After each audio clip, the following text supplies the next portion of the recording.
Halo rekan-rekan film investor. Kali ini saya akan membahas satu saham yang menurut saya menarik perhatian untuk dibahas, yaitu saham AKR Korporindo dengan kode saham AKRA. Perusahaan ini adalah satu-satunya perusahaan swasta yang mempunyai izin untuk menyalurkan bahan bakar minyak atau BBM. Seperti kita ketahui, BBM termasuk ke dalam aset strategis nasional, sehingga tidak sembarang orang atau pihak yang dapat menjadi distributornya. Maksudnya distributor di sini adalah memindahkan minyak dari kilang minyak mentah ke pengolahan minyak dan didistribusikan ke SPBU yang Anda bisa lihat di jalan-jalan. Nah, sampai sejauh ini, hal itu memang masih menjadi monopoli dari Pertamina sebagai BUMN dan dibantu oleh satu-satunya swasta yaitu AKRA Korporindo. Bukankah hal ini menarik?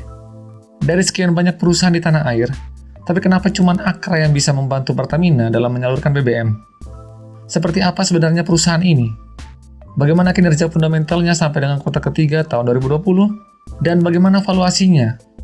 Simak terus sampai habis video ini, supaya Anda bisa mendapatkan informasi yang lengkap, yang mungkin sangat berharga buat Anda seputar AKRA Korporindo. Tapi sebelum itu, Anda boleh subscribe dulu channel ini, sebagai bentuk dukungan Anda terhadap channel Leo Sumadi.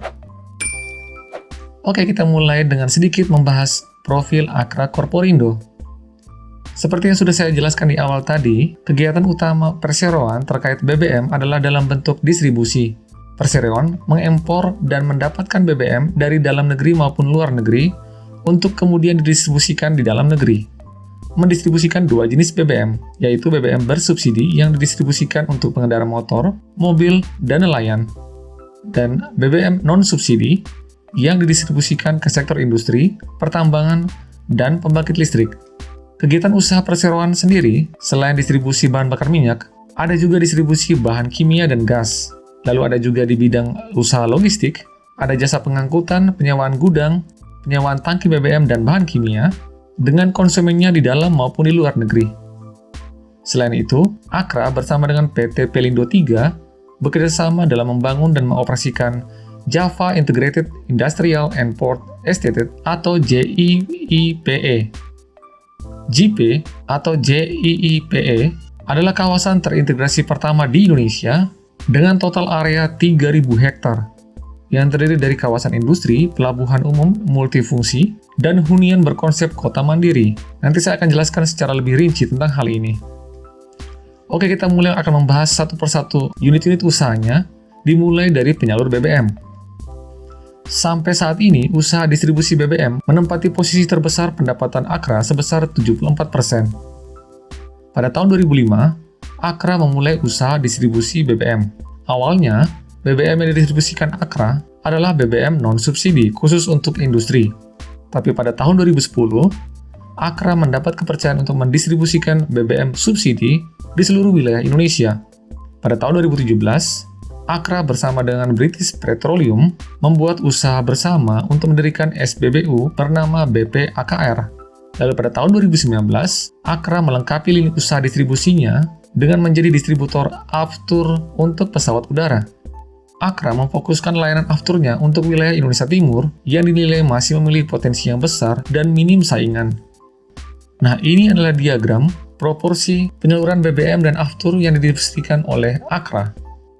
Sejauh ini, distribusi bensin masih menyumbang aktivitas penyaluran BBM terbesar dengan presentasi sebesar 46%. Disusul solar untuk industri sebesar 42%, aftur sebesar 8%, pelumas sebesar 3%, dan minyak tanah sebesar 1%. Lini usaha berikutnya adalah penyalur bahan kimia dasar. Lini bisnis ini menyumbang 18% pendapatan bagi AKRA. Produk-produk kimia yang disalurkan diantaranya ada kausat soda. Bahan kimia ini digunakan dalam industri food additive sebagai penetral pada produk MSG. Lalu hidroklorik asid, senyawa kimia ini disebut juga dengan asam klorida. Bahan kimia ini biasa digunakan di industri baja, pemurnian garam dapur, lalu untuk mengatur pH air, dan bahan baku pembersih lantai, serta industri pengolahan kulit.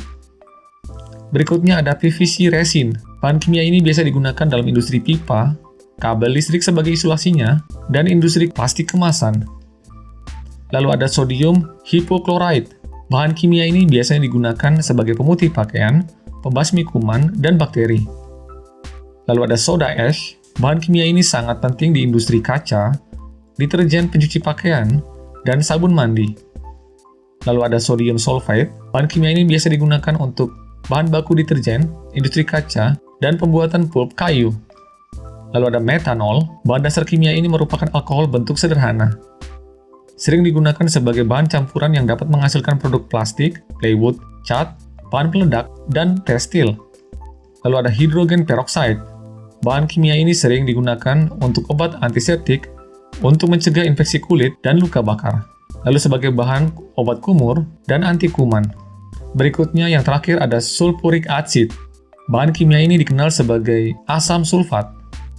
Bahan ini merupakan komoditas kimia yang sangat penting, dan sebenarnya produksi asam sulfat di suatu negara merupakan indikator yang baik terhadap kekuatan industri negara tersebut. Asam sulfat digunakan dalam jumlah besar pada industri besi dan baja untuk menghilangkan oksidasi, karat, dan kerak air sebelum dijual ke industri otomotif. Selain itu, asam sulfat juga digunakan dalam industri pupuk, kertas, dan deterjen. Nah, itu semua jenis bahan kimia yang dapat diangkut dan didistribusikan oleh Akra. Sebagai informasi, perusahaan yang menghasilkan bahan kimia tersebut biasanya akan menggunakan jasa pengangkut dari pihak luar karena investasi pada alat angkut yang cukup besar. Sebagian besar bahan kimia tersebut harus diangkut dengan kendaraan khusus sesuai dengan standar internasional, karena beberapa bahan kimia sangat berbahaya bagi lingkungan jika terjadi pencemaran, sehingga memindahkan bahan kimia-kimia tersebut tidak semudah memindahkan barang menggunakan truk tronton biasa. Nah, Akra sudah mempunyai armada yang khusus didesain untuk mengangkut bahan-bahan kimia tersebut, dan sebenarnya lini usaha inilah yang menjadi awal bidang usaha Akra pertama kali berdiri pada tahun 1977. Waktu itu, perusahaan masih bernama PT Aneka Kimia Raya. Lalu di bidang distributor lainnya, Akra juga pada tahun 2017 menandatangani kesepakatan dengan Lubricant untuk mendistribusikan oli dengan merek Castrol. Oke, berikutnya kita ke lini usaha logistik. Lini bisnis logistik menyumbang pendapatan Akra sebesar 4%. Sampai saat ini Akra sudah memiliki 9 pelabuhan laut, 6 pelabuhan sungai, 718.778 kiloliter tank penyimpanan bahan bakar minyak dan bahan kimia, 12 unit perges atau kapal pemindah peti kemas, 24 unit gudang penyimpanan, 308 truk, 69 SPBU, dan 58 stasiun pengisian solar untuk nelayan. Semua jaringan logistik ini sangat sulit untuk mendapat pesaing baru, karena investasi yang besar dan membutuhkan waktu yang tidak sebentar. Lini bisnis berikutnya adalah JIIPE, atau nanti dalam pembahasan selanjutnya saya akan menyebutnya dengan JIPE. Kawasan industri strategis yang berlokasi di Jawa Timur ini sampai dengan tahun 2020 berhasil menyumbang pendapatan Akra sebesar 2%. Dan ini baru permulaan. Manajemen Akra berharap ke depan kontribusi JIPE terhadap pendapatan konsolidasi bisa mencapai lebih dari 20%. JIPE mempunyai total lahan keseluruhan sebesar 3.000 hektar. Dari luas ini, sekitar 1.761 hektar akan dikembangkan menjadi kawasan industri, 400 hektar untuk kawasan pelabuhan, 800 hektar kawasan perumahan. Kawasan industri JIPE merupakan kawasan industri yang lengkap dengan fasilitasnya. Nah, seperti ini update kawasan industri JIPE saat ini. Video ini saya ambil langsung dari situs resmi JIPE. Nah, di awal menunjukkan lokasi JIPE yang ke depan diharapkan menjadi hub perdagangan internasional. Slide ini menunjukkan posisi JIPE dari kota Surabaya melalui bypass Kirian yang sudah resmi dibangun tolnya pada tahun 2020 yang lalu. Ini menghubungkan Trans Jawa langsung dengan JIPE. Panjangnya kurang lebih 39 km. Nah, ini adalah gerbang masuknya. Gerbang masuk ini jaraknya sekitar 3,5 km dari pintu tol Kirian tadi. Nah, ini kantor pemasarannya. Berikutnya, slide ini menunjukkan fasilitas yang ada di JIPE. Ada fasilitas air bersih, 100 meter kubik per jam. Lalu ada unit pengolahan air limbah. Lalu ada power plant, yang saat ini dapat menghasilkan 23 MW untuk tahap awal ini. Nah, untuk menunjukkan kesinambungan industri, maka JIPE dibagi ke dalam beberapa klaster. Yang pertama ada multipurpose cluster. Pada klaster ini sudah ada beberapa tenan, di antaranya PT Unisem Indonesia, PT Tirta Bahagia,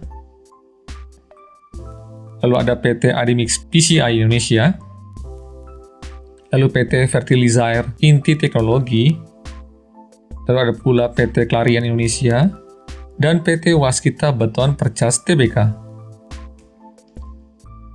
Klaster berikutnya disebut Clean Cluster untuk makanan dan farmasi. Di klaster ini sudah ada PT Rodamas yang sudah menyewa lahannya tapi belum membangun pabriknya. Lalu ada pabrik yang sudah dibangun oleh PT Nippon Indosari Tbk yang merupakan produsen roti dengan merek Sari Roti. Di sebelahnya ada Pangansari Utama, tapi juga belum membangun pabriknya. Lalu ada PT Cahaya Maju Lestari. Berikutnya ada klaster untuk smelter dan baja.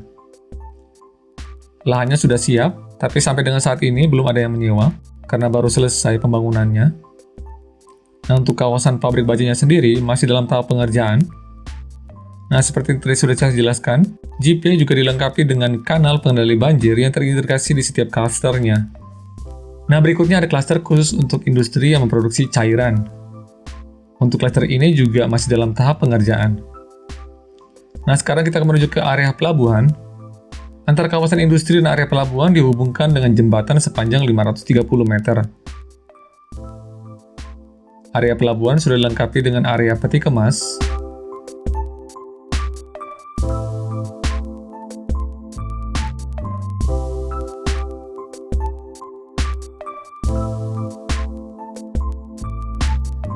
kemudian ini dermaganya, luasnya 250 meter kali 30 meter, dan masih ada beberapa pengerjaan yang masih berlanjut sampai dengan saat ini. Ada rencana pelebaran dan memperpanjang dermaga dengan luas yang sama. Nah, itu tadi sekilas perkembangan terbaru dari salah satu lini bisnis Akra. Sekarang saatnya saya akan membahas kinerja fundamental keuangannya dari laporan keuangan terbaru kuartal ketiga tahun 2020. Kita akan mulai dari asetnya. Sampai kuartal ketiga tahun 2020, aset Akra mencapai 18 triliun. Jumlah ini mengalami penurunan sebesar 14% dari kuartal ketiga tahun 2019 yang sebesar 21 triliun. Penurunan ini disumbang oleh penurunan aset lancarnya yang sebesar 28%. Penurunan aset lancar ini dipengaruhi oleh jumlah piutang lancarnya yang juga menurun cukup dalam sebesar 37%. Sayangnya saya tidak mendapat informasi yang lengkap tentang piutang usaha dalam laporan keuangan ini. Lalu kita ke bagian ekuitasnya, lalu kita perhatikan ekuitasnya meningkat sebesar 2%. Dari 10 triliun 66 miliar pada kuartal ketiga tahun 2019 menjadi 10 triliun 307 miliar pada kuartal ketiga tahun 2020. Kita perhatikan terjadi peningkatan pada saldo laba yang telah ditentukan penggunaannya sebesar 4%. Dari 6 triliun 398 miliar pada kuartal ketiga tahun 2019 menjadi 6 triliun 661 miliar pada kuartal ketiga tahun 2020. Saldo laba adalah laba bersih yang ditahan atau disisihkan setelah dikurangi dividen untuk pemegang saham. Saldo laba ini tergantung dari laba perusahaan. Jika perusahaan mengalami laba, maka saldo labanya akan bertambah. Tapi sebaliknya, jika perusahaan mengalami rugi, maka saldo labanya pasti akan berkurang. Oleh sebab itu, saya selalu memantau saldo laba ini untuk mengetahui perkembangan usaha perusahaan di masa yang lalu. Apakah perusahaan di masa yang lalu selalu konsisten mengalami keuntungan atau tidak? Bisa dilihat dari saldo labanya. Waspadai jika saldo labanya minus, atau saldo labanya lebih kecil dari modal saham disetor. Karena jika saldo labanya lebih kecil dari modal saham disetor, maka selama ini perusahaan tidak berkembang sama sekali, dan dari hasil usahanya tidak ada yang menguntungkan, sehingga tidak ada yang disisihkan sebagai saldo laba. Atau bisa jadi skenario yang lainnya, saldo labanya selama ini ada, tapi pemegang sahamnya terlalu rakus untuk mengambil semua dividennya dengan dividen payout rasio yang tinggi, sehingga jumlah laba yang bisa ditahan menjadi sangat sedikit. Contohnya Anda bisa lihat pada saham HMSP. Tapi untuk perusahaan yang sudah struggle atau susah pertumbuhannya dan mencapai full employment, hal ini wajar-wajar saja. Tapi untuk perusahaan yang masih perlu pertumbuhan ke depannya, hal ini patut untuk mendapat perhatian investor. Karena saldo laba ini sangat berguna bagi ekspansi usaha perseroan di masa yang akan datang. Berikutnya kita akan lihat kesehatan keuangannya dari laporan hutangnya. Sampai kuartal ketiga tahun 2020, total hutang Akra sebesar 8 triliun. Jumlah ini menurun sebesar 27% dari kuartal ketiga tahun 2019 yang sebesar 11 triliun. Penurunan terbesar berasal dari hutang jangka pendeknya yang sebesar 37% dari 8 triliun pada kuartal ketiga tahun 2019 menjadi hanya 5 triliun pada kuartal ketiga tahun 2020. Nah, jika kita melihat komposisi hutang jangka pendeknya, kita perhatikan sebanyak 60% hutang jangka pendeknya bersumber dari hutang usaha.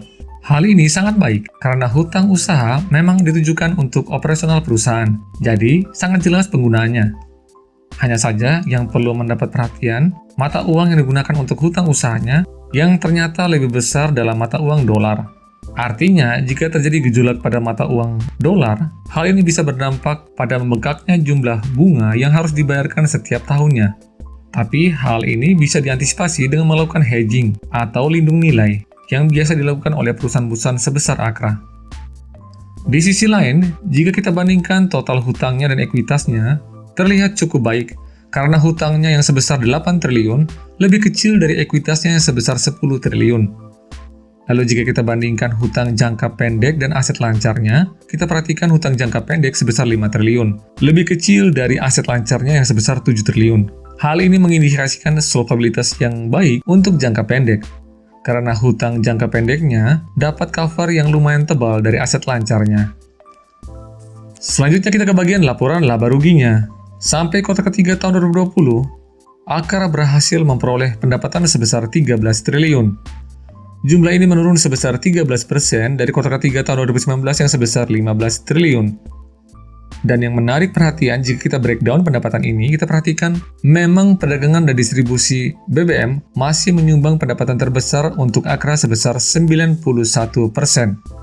Dari lini bisnis perdagangan dan distribusi ini, kita perhatikan penyumbang terbesar masih berasal dari distribusi bahan bakar minyak yang sebesar 83%, lalu sisanya disumbang oleh distribusi bahan kimia.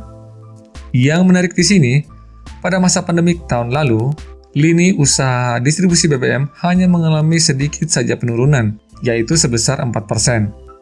Bandingkan dengan penurunan pada distribusi bahan kimia yang sebesar 25%. Hal ini terjadi karena banyak pabrik bahan kimia yang menjadi klien Akra harus mengurangi produksinya karena ada beberapa PSBB dan penurunan permintaan yang disebabkan karena daya beli yang menurun akibat menurunnya aktivitas ekonomi.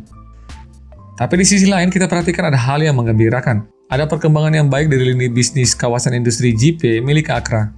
Kita perhatikan terjadi peningkatan yang besar dari penjualan tanah sebesar 292% dari 42 miliar pada kuartal ketiga tahun 2019 menjadi 165 miliar pada kuartal ketiga tahun 2020. Hal yang sama juga terjadi pada sewa lahan yang naik sebesar 16.000% dan pendapatan dari listrik dan lainnya yang sebesar 352%. Hal ini merupakan kabar baik karena perkembangan pada lini usaha JP ini sangat dinantikan oleh investor. Kenapa demikian? Seperti yang saya sudah jelaskan tadi, dengan berbagai kelengkapannya, JP akan menjadi pendapatan berulang bagi Akra di masa yang akan datang. Semakin banyak tenan yang menyewa lahan JP, maka diharapkan ke depan porsi pendapatan JP terhadap total pendapatan konsolidasi Akra bisa meningkat sampai mencapai 20%. Hasilnya, pada kuartal ketiga tahun 2020, Akra berhasil memperoleh laba bersih komprehensif sebesar 741 miliar. Jumlah ini meningkat sebesar 50% dari kuartal ketiga tahun 2019 yang sebesar 494 miliar. Hal ini tentunya sangat mengagetkan, karena di tengah perusahaan sejenis yang tengah menghadapi tekanan dari efek pengetatan ekonomi akibat COVID-19, Akra masih berhasil mencatatkan peningkatan laba bersih yang cukup memuaskan. Nah, setelah membahas kinerja fundamentalnya, sekarang saatnya saya akan membahas valuasinya. Ini adalah PBV Standard Deviation Band Akra yang menunjukkan pergerakan rata-rata PBV Akra selama 3 tahun terakhir. Kita lihat garis berwarna orange menunjukkan mean PBV.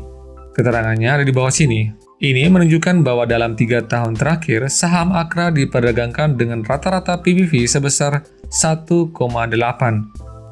Nah, saat ini Akra memiliki PBV sebesar 1,6 kali, yang ditunjukkan oleh grafik berwarna biru. Nah, jika kita yakin saham Akra akan kembali ke mean PBV-nya, berarti target harganya sebesar PBV dikalikan book value-nya. Nah, book value, saya ambil datanya di RTI sebesar Angka cantik 212, 2121. Jadi kita hitung seperti ini. Min PBV sebesar 1,8 dikalikan dengan book value-nya 2121, menghasilkan angka 3.817. Jadi, harga wajar saham Akra berdasarkan min PBV-nya harusnya sebesar 3.817 per lembar saham. Nah, sampai dengan video ini dibuat, harga saham Akra masih berada di 3.400. Ini artinya dalam jangka pendek, harga saham Akra masih berpeluang naik sebesar 12% dari harganya saat ini. Tapi disclaimer on, jangan Anda membeli saham hanya karena Anda menonton video ini. Pastikan Anda sudah mempunyai pertimbangan yang tepat sesuai dengan profil risiko yang bisa Anda terima. Sekian dan terima kasih. Salam Value Investor.